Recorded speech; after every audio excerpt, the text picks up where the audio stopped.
Mesdames et messieurs, distingués invités, je voudrais, à l'entame de mes propos, vous inviter à avoir une pensée pieuse pour tous les morts civils et militaires, étrangers et maliens tombés lors de cette crise multidimensionnelle que nous traversons depuis plusieurs années.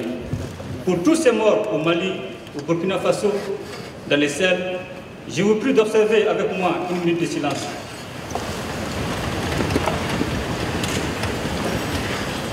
Mesdames et messieurs, distingués invités, l'histoire de notre cher Mali est faite d'épreuves qui nous ont endurcis et nous ont montré également qu'il fallait faire preuve de sens des responsabilités et d'engagement patriotique.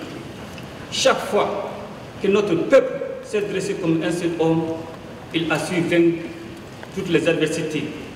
Oui, nous sommes forts quand nous sommes unis, mais divisés, nous devenons extrêmement vulnérables.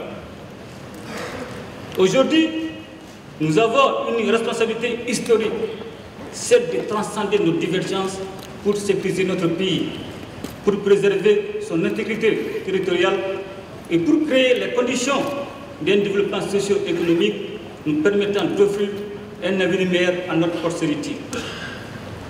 Mesdames et messieurs, à la proclamation de l'arrêt de la Cour constitutionnelle et cette cérémonie solennelle suivie devant la Cour suprême qui m'installe dans la fonction du président de transition, j'entends imprimer une nouvelle dynamique. La nouvelle situation nous offre l'opportunité de remettre le processus de la transition dans le sens souhaité par le peuple. Les défis sont immenses, les attentes légitimes du peuple sont aussi grandes. Nous devons cependant renforcer notre résilience et notre espérance pour une meilleure vie. Cela est d'abord de ma responsabilité en tant que chef de l'État. J'en mesure l'ampleur.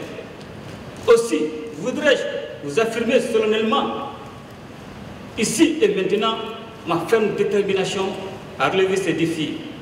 Mais tout cela n'est possible que de la cohésion et la solidarité qui ont toujours caractérisé notre nation et qui sont mises à rude épreuve. Il s'agit en effet, sur la base de la feuille de route, de conduire la mise en œuvre des actions prioritaires nécessaires à la réussite de la transition, notamment l'organisation des élections crédibles, justes, transparentes aux échéances prévues. Je m'emploierai également à la réduction du train de vie de l'État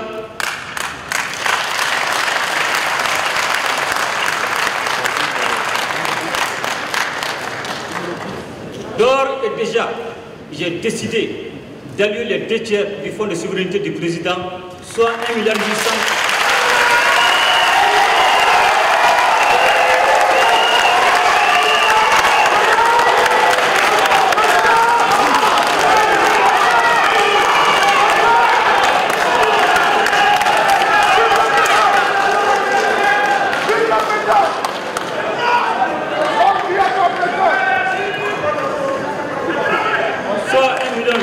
Millions annuels aux œuvres socio-sanitaires, notamment pour faciliter l'accès à l'eau potable et aux soins de santé primaires dans les zones difficiles.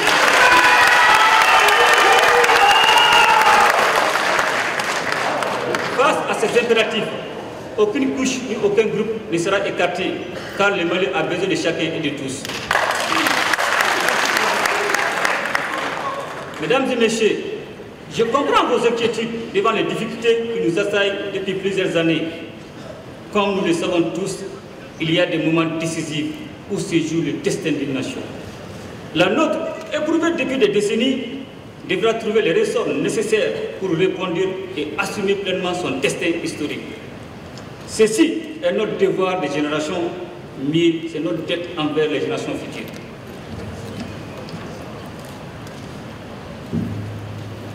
Je félicite les forces de défense et de sécurité pour leur courage et les engage à plus de détermination. L'État, dans la mesure de ses moyens, fournira les ressources nécessaires à l'accomplissement de leur mission. Aussi, voudrais-je réaffirmer mon engagement pour assurer une meilleure gouvernance et une meilleure distribution des services publics au bénéfice des populations sur l'ensemble du territoire. Mesdames et messieurs, l'apaisement du climat social demeure un gage de succès pour la réussite de la transition, l'amélioration des conditions de vie des Maliens, sera un souci constant pour le nouveau gouvernement à venir. Elle sera recherchée de façon intelligente pour ne pas fragiliser l'équilibre budgétaire et ne pas compromettre les investissements.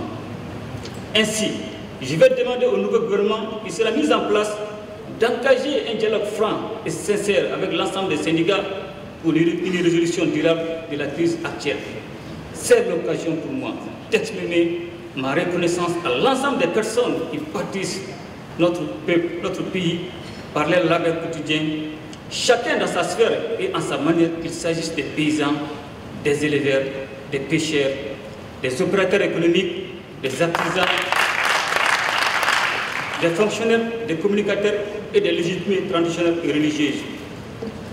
Je n'oublie pas également les femmes et les jeunes auxquels une attention particulière sera portée.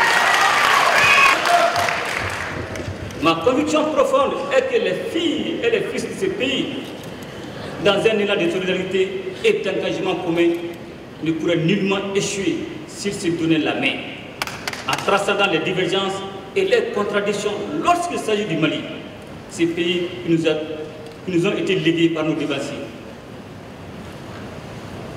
Ces pays que nous devons à notre tour transmettre à nos enfants dans la continuité de la fierté légendaire de notre peuple.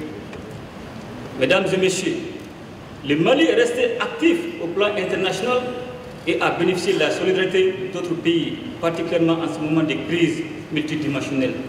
Je voudrais, en votre nom, leur exprimer notre gratitude, notre attachement à cette solidarité internationale pour la stabilité du Mali. Nous apprécions à leur juste valeur les sacrifices qu'ils consentent pour notre pays. Toutes choses qui renforcent notre détermination et notre engagement dans les combats pour le développement durable et la justice sociale. Je voudrais, en votre nom, rassurer les organisations sous-régionales, régionales et la communauté internationale en général que le Mali va honorer l'ensemble de ses engagements pour et dans l'intérêt supérieur de la nation. Mesdames et messieurs, avant de clore mes propos, je voudrais rappeler que nous continuons le travail entamé dans le cadre de la mise en œuvre intelligente et efficiente de l'accord pour la paix et la réconciliation du Mali. Ceci du processus d'Alger en vue toujours de créer des conditions optimales d'une paix durable. Aussi, les conclusions du dialogue national inclusif continueront-elles à être mises en œuvre de façon judicieuse. L'espoir est permis. Et c'est ensemble que nous relèverons les défis. Vive le Mali dans une Afrique unie et prospère. Que Allah bénisse notre pays. Je vous remercie.